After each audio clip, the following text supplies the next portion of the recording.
Hello, we thank you for joining us in this Bible study of the Banking Blessings Ministry. My name is Goodluck Ofewu, and with me is Kosi Obodozie. Tonight we are going to look at Christ's teaching on appreciation. Well, his teaching on appreciation actually came through his interaction with people that had received a favor from him. We picked two cases of people that he healed, and based on the way he interacted with people around him at the time, or interacted with them, we get the message that he wanted them to show appreciation. We try to find out why, that there is in fact a reason for that. The two cases we are going to use to study Christ's teaching on appreciation are his healing of a woman with long-term bleeding. We encountered this in a previous Bible study, but we want to look at it again today because it has a lot to tell us about what Christ wants us to know about appreciation. Then we look at the 10 men he healed of leprosy. And the reason, we'll discuss the reason why it is important that people show appreciation is that appreciation motivates goodness. And we'll go through this carefully to understand that this is most likely the reason that Christ wanted these people to show appreciation. And not only that he wanted them to show appreciation, he in fact told them something that implied that their healing was complete only after they showed appreciation. So in fact, which is telling us in fact that there were that the benefits you get from a service such as healing or any other kind of human service actually can extend, and without appreciation your benefit is much smaller than it could be, but with appreciation your benefit is much larger, and we're going to look at that in detail to understand why. So appreciation extends the benefits of human service. That is really what we are the central thing that we're going to learn tonight. And we'll base our understanding on Mark 5 and Luke 17. Well, let us start with the case of the woman that was healed of long-term bleeding. This is a woman that had bleeding problem for 12 years. She has seen several doctors, suffered a great deal, spent a lot of her money, and instead of getting better, she was getting worse. After seeing so many doctors and spending so much of what she had, she was getting worse. When Jesus came to her area, she became desperate and she went to him. We'll talk about that, but first of all, let us read about the woman herself. In Mark chapter 5, verses 21 to 26. When Jesus had again crossed over by the boat to the other side of the lake, a large crowd gathered around him while he was by the lake. Then one of the synagogue leaders, named Jairus, came, and when he saw Jesus, he fell at his feet. He pleaded earnestly with him, "My little daughter is dying. Please come and put your hands on her, so that she will be healed and live." So Jesus went with him. A large crowd followed and pressed around him. And a woman was there who had been subject to bleeding for 12 years. She had suffered a great deal under the care of many doctors, and had spent all she had. Yet instead of getting better, she grew worse. So you see the setting here. Jesus was being followed by a lot of people. In fact, there was so many people that getting to him was next to impossible. So this woman came She had suffered for 12 years, spent all she had, seen all the doctors she could see, none helped her. So her final hope was to go to Jesus, to take her problems to Jesus, take it to God in prayer, a famous song told us. Of course, Jesus was there alive, so she wanted to go and talk to him, to see him. But because there were so many people, she realized that talking to him would not be possible. She would not even be able to get close enough to talk. She said, okay, if she could just touch his clothing. Even that was difficult, but that you couldn't prevent her. She pushed her way through, and touched his clothing. And immediately she felt it. Immediately she touched his clothing, her bleeding stopped. She felt a sense of peace in her. She felt totally healed. And at that point, really, she could have turned around and left because she got what she wanted. Her faith has healed her. But let's see what happened next. First of all, let's read about her healing in Mark 5, verses 27 to 29. When she heard about Jesus, she came up behind him in the crowd and touched his cloak. Because she thought, if I just touch his clothes, I will be healed. Immediately her bleeding stopped, and she felt in her body that she was freed from her suffering. But then Jesus knew that something happened. We don't know how much he knew, but he asked who touched him, which tells us at least he knew that somebody touched him and that was a special touching. Mark said that power left him. He felt that power had gone from him. The important thing is he is God, and he knew immediately that something special, somebody had touched him for a special reason. But he used that opportunity to teach us something, because he kept looking for the woman who touched me, and he was looking around trying to locate the person. His disciples were really amazed, and they said, look, you have all these people around you, they must be touching you, so what is special about this touching? Well, he didn't really respond to them. He didn't answer them directly, but his response was, he kept asking who touched me, kept looking around trying to locate. Then the woman realized this and came forward, fell at his feet and praised God and confessed, eventually said what happened. When we studied this last time, we studied it from the point of view of testimony. Yes, the woman, what her confession in front of everybody was a testimony of what God had done for her. But a testimony is really thanking God in the presence of people. So it was also an expression of appreciation. So after she had expressed appreciation, Jesus looked at her and then told her that she was free to go, that her healing, that her faith had healed her. Now remember, the woman was healed prior to that.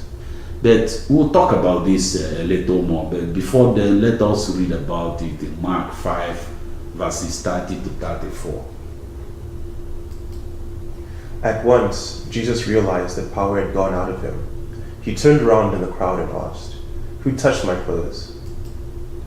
"You see the people crowding against you," his disciples answered, "and yet you can ask, 'Who touched me?'" But Jesus kept looking around to see who had done it. Then the woman, knowing what had happened to her, came and fell at his feet, and trembling with fear, told him the whole truth. He said to her, "Daughter, your faith has healed you. Go in peace and be freed from your suffering." Well, let's leave that for now. We'll come back to it because there is a deep lesson there for us to learn. But let us collect the case of the 10 men that were healed of leprosy. Jesus was on his way to Jerusalem, and these men followed him but stayed at a distance. Since they were unclean by the law of the society, they were not supposed to come in contact with people. So they stayed at a distance from him, and from that distance they called for his kindness. They asked him to help them. And he turned around, looked at them, and then he told them to go and show themselves to the priests. This is an act of faith. We will look at the account in Leviticus. First of all, we'll look at this healing in Luke 17:11-14, because in the process of going to show themselves, he told them to go and show themselves to the priest. They obeyed him, started going to the priest. In the process of going, they became healed on the way. This has a meaning that we're going to look at. Then first Luke 17 verses 11-14, where the healing is discussed, and then Leviticus chapter 13 verses 40-46, where we will see how this whole this interaction, the behavior of the people with leprosy, how it's rooted in Jewish law that was handed down from time of Moses. And of course, the question of seeing the priest, we will understand it. First of all, let us read from Luke 17 verses 11-14 to see the details of the healing. Now on his way to Jerusalem, Jesus traveled along the border between Samaria and Galilee. As he was going into a village, 10 men who had leprosy met him. They stood at a distance and called out in a loud voice, "Jesus, Master, have pity on us." When he saw them, he said, "Go show yourselves to the priests." And as they went, they were cleansed. A man, this is from Leviticus chapter 13. Yes. This is from Leviticus chapter 13, verse 40. And here, essentially, it's a section of Jewish law that was handed down at the time of Moses, based on instructions from God, of course, that Moses didn't just make up the laws. God gave to him and he gave to Israelites. So here that they were talking about how people should be declared of that is, if somebody has a certain skin disease, the priest will examine the person to see if he had leprosy, and if he had leprosy, there is a specific way he should behave. So it was the priest that declared that somebody had leprosy. Also, it was the priest that declared that somebody was free from leprosy. Of course, being free from leprosy was unusual. It was only at the time of Jesus, actually, that people were healed of it. But let us read Leviticus chapter 13, verse 40. A man who had lost his hair and is bald is clean. If he had lost his hair from the front of his scalp and has a bald forehead, he is clean. But if he has a reddish-white sore on his bald head or forehead, it is a defiling disease breaking out of his head or forehead. The priest is to examine him, and if the swollen sore on his head or forehead is reddish-white, like a defiling skin disease, the man is diseased and is unclean. The priest shall pronounce him unclean because of the sore on his head. Anyone with such a defiling disease must wear torn clothes, let their hair be unkempt, cover the lower part of their face, and cry out, "Unclean, unclean." As long as they have the disease, they remain unclean. They must live alone. They must live outside the camp. They must live alone, they must live outside, and they must go about shouting unclean, unclean, to advertise themselves as unclean. And it was the priest that decided that somebody was unclean based on things that was happening on the person's skin. and it was the priest that would declare that somebody is now clean. And without that declaration, the person was not, somebody that has been declared unclean cannot go and live with the people, must live outside. So when Jesus told these 10 men, said, go and show yourself to the priest, it was not clear that they had been healed, but essentially he was telling them, go, you've been healed. Going to show yourself to the priest is to go for an examination. The priest will confirm you clean. And of course, on the way, they became clean. Initially they went on the faith that Jesus had told them to go, but on the way they became clean. Well, an interesting thing happened. 9 of them just, they got very happy, ran away. We don't know what happened to them. But the person we know about is the one man who came back. One of the 10, he came back to Jesus and praised God. He came back to thank Jesus for healing him. Then Jesus asked him, was it not 10 men that were healed? What happened to the other 9? And it happened that the 9 that were Israelites, and then the only foreigner among them, the Samaritan, was the person that came back to thank Jesus. And then at that point, he told the man that his faith had healed him, that he could go. Well, let us read about this, but we'll look at this together with the other, the case of the woman that was healed of long-term bleeding. Because in this particular case, again, it looked like Jesus was telling him that his healing was complete because he came to show appreciation, to express appreciation to God. Let us read about this, Luke 17, verses 15 to 19. One of them, when he saw he was healed, came back, praising God in a loud voice. He threw himself at Jesus' feet and thanked him, and he was a Samaritan. Jesus asked, were not all 10 cleansed? Where are the other 9? Has no one returned to give praise to God except this foreigner? Then he said to him, rise and go, your faith has made you well. Rise and go, your faith has made you well. That's what he said to the man. And in the case of the woman, he said, daughter, your faith has healed you. Go in peace and be freed from your suffering.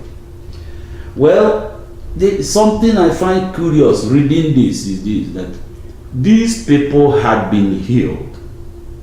In the case of the woman, her bleeding stopped at the time she touched Jesus' clothing. So, telling her that her faith had healed her, she could go, was as if Jesus was trying to let us understand that there are 2 stages in the healing process. That she had passed through one stage, but by showing appreciation, she has gone through the second stage. The same thing happened to the man. He asked about he said, was it not 10 people that were healed? Where are the other 9? And then he turned around to the man and said, you can go, your faith has healed you. Well, the man was healed already. He came to say thank you. But the way he talked to him, the way he said, pronounced him healed, is trying to tell us that there are 2 things that needed to happen. That healing needed to cause 2 things to happen. One of them was the physical healing of the uncleanliness, or the physical healing of the bleeding. And then the other one is something that is tied to appreciation, which they received after they showed appreciation to God. And we will look at this because there is a reason for it. So Christ appeared from the way he reacted to this, to the man showing appreciation and the woman showing appreciation. He appeared to be telling us that appreciation made their healing complete. that which the reverse would be that their healing would have been incomplete if they didn't show appreciation. So there is something else that appreciation adds to what these people receive. And what is that? Well, let us try to understand what is really appreciation. Remember one of the Beatitudes, the third Beatitude, is saying that blessed are the meek, for they will inherit the earth. And we've found in a previous Bible study that meek means you humble yourself toward God and humbling yourself toward other people. Being humble towards God or toward other people, one of the ways to demonstrate humility is through what we call a promise of appreciation. That is, if you have an attitude that conveys to people that if they conveys to someone that if he or she does something good for you, you will appreciate it. Just through your attitude, not through what you say, but through the way you relate to them, the way you interact with them. Then that is one of the indications of humility, or we can say one of the properties of humility. So humility breeds appreciation, or you can say appreciation breeds humility, a sense of appreciation. Well, why is appreciation important? The basic thing is that appreciation motivates human goodness. If you are appreciative, if in your heart you appreciate something that somebody has done for you, then you will be motivated to be good to that person and to be good to other people, not just that person that was good to you. A feeling of appreciation, not lip service, thank you. That's not it. That's not what we're talking about. What we're talking about is a feeling that is in your heart, a feeling of appreciation. If somebody gives you a glass of water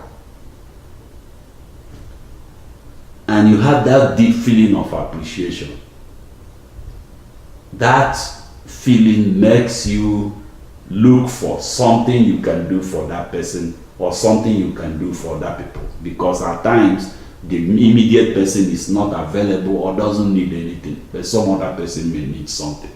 So appreciation motivates goodness. And there are two ways that Christ communicated this to us through the Beatitudes. One of them is Beatitude number 4, which says, blessed are those who hunger and thirst for righteousness, for they will be filled. So if appreciation motivates you to be good to somebody, to seek to be good to somebody. So seeking to be good to other people is really hunger and thirst for righteousness. And this is rooted in appreciation. Of course, there are other reasons for that, but appreciation motivates you to look for something you can do to be good to other people, to look for a way to be good to other people.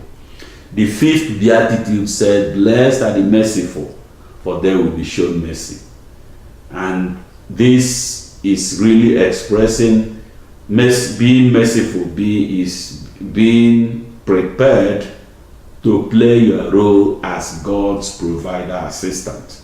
That when there is a need, he places that need in somebody's path for the person to provide for it.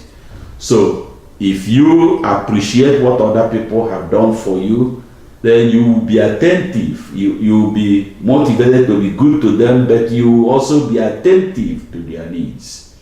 Not just the individual person that was good to you, but other people around you. You are motivated to be sensitive to the needs around you so that you could help fulfill the needs that you identify. You could help provide for those needs. These are all the things that appreciation does for you. So appreciation motivates a person to seek to be good to other people. there is another way to look at this, and that is that there are two benefits. That is, when you receive a service, just like the woman that suffered from long-term bleeding was healed, and the man that had leprosy was healed.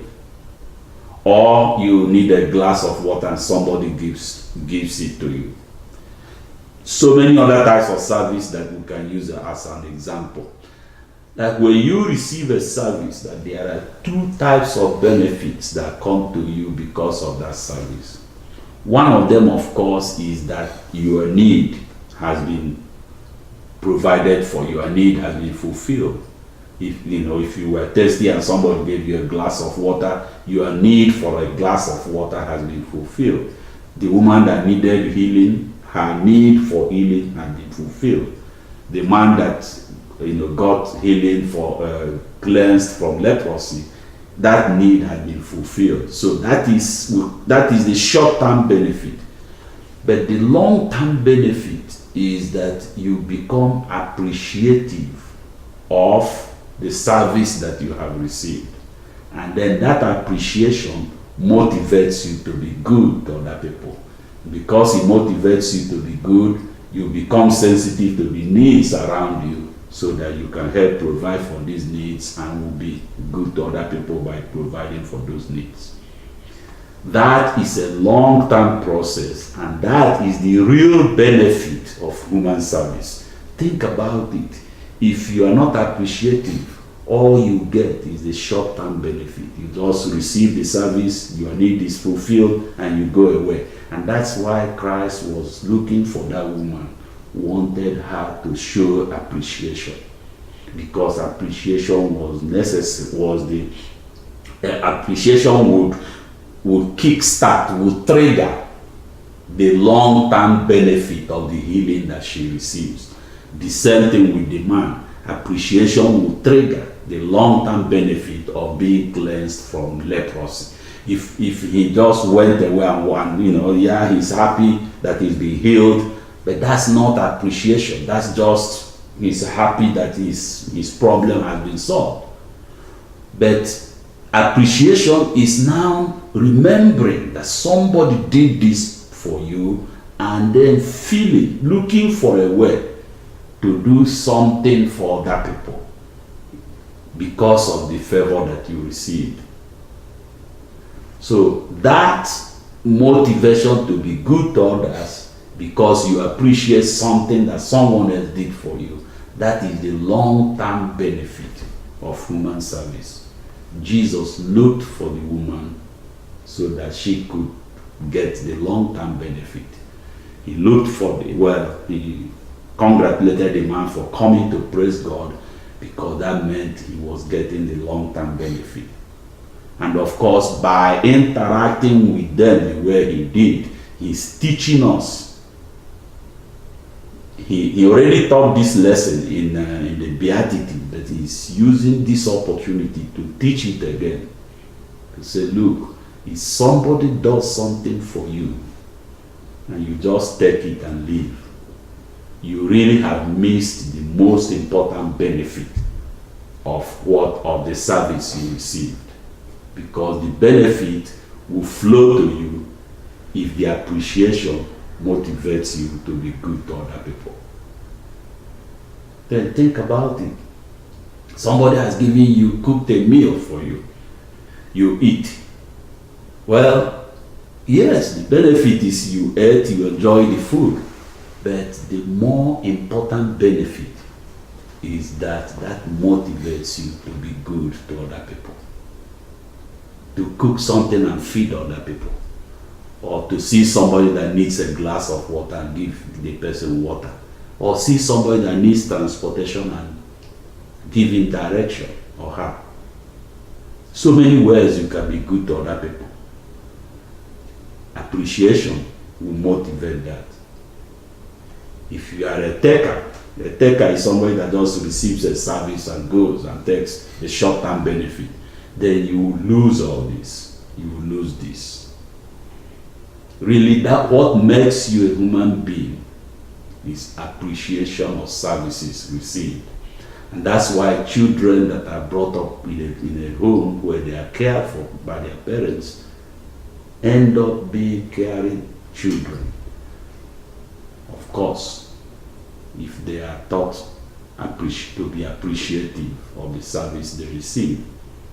If they just take it, enjoy it, and forget about it, and never care to know that somebody worked to provide this, then they are really missing the most important benefit of family care. Because appreciation motivates a good heart. I believe this is why Christ insisted on the woman coming forward. And this is why he congratulated the man for coming back. Well, how do you appreciate God then? If God is the ultimate provider, well, we also need to appreciate him, because whatever we receive is from him. To appreciate God actually takes a 3-step process. And it's difficult to jump one of these and be right. The 3-step process is this: you receive a service. Well, the service is coming for you from a person. So, first of all, you need to appreciate the value of the service you received. If you appreciate the value of the service, then most likely you will appreciate the person that provided the service, the immediate person. Then you will remember it was God that placed this person in position and equipped him or her to provide this service to you. If you think carefully of what has happened leading to providing that service, you will see that there are a number of things that you just couldn't explain by human arrangement alone.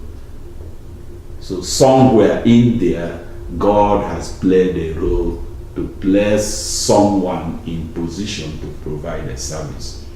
So appreciate the value of the service, appreciate the person that provided it, then appreciate God for placing that person in position to provide for you.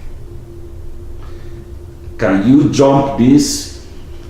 Some people say they can jump it, but really if you go these three processes, you see that appreciation comes naturally to you. But if you try to jump one of the steps, then you may find that your appreciation is a lip service. It doesn't come from the heart. So what we've learned is that appreciation is the long-term benefit of human service. That basically is the summary of everything we learned. Appreciation holds the key to the long-term benefit of human service. When you receive a service, there are 2 types of benefits you are receiving. One is that the service addresses your immediate need. Then the second one is that because you appreciate receiving the service, you are motivated to be good to the provider, you are motivated to be good to other people, and then you become sensitive to the needs of these people, the needs of your environment.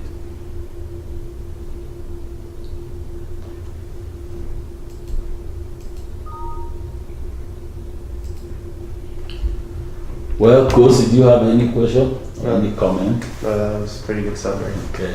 Well, we thank everybody that will have an opportunity to listen to this Bible study.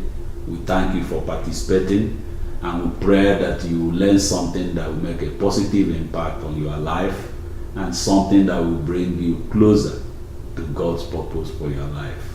Thank you, and God bless you. God bless you.